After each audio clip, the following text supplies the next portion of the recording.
And there's a very interesting story behind it, that I was in Britain at the end of Shaban, last Shaban, the month of Shaban. And on the end of the 29th day, the moon was not seen anywhere in Britain, nowhere.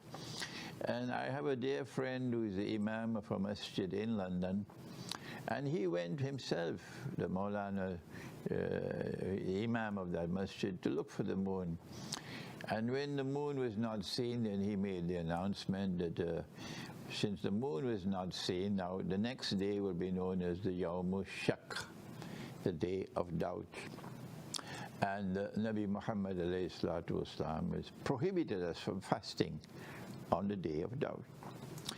But there were many members of his Jama'ah who were Arabs.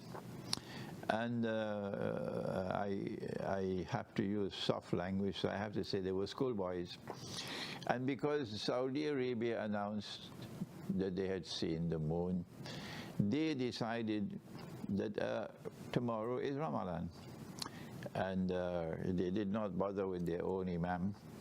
And they announced, the management committee announced that tomorrow is Ramadan. And the Imam approached me with tears in his heart, tears in his eyes.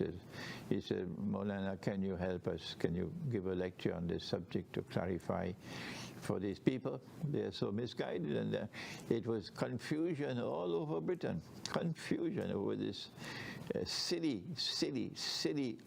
attitude that once the moon is seen in Saudi Arabia, whether it was fake or new or true, once the Saudi authorities declare, they say that's it.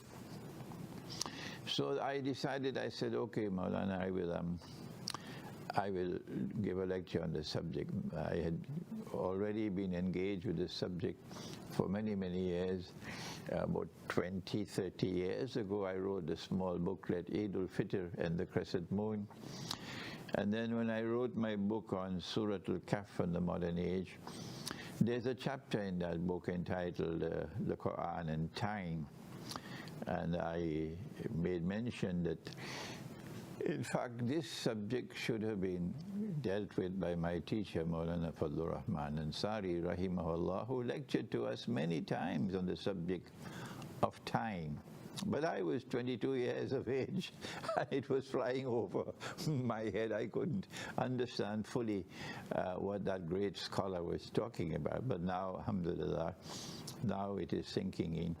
So I spent the next 4 months, Ramadan, Shawwal, Zulqa'dah, Zulhajj, studying the subject, preparing myself to lecture on the subject in Britain.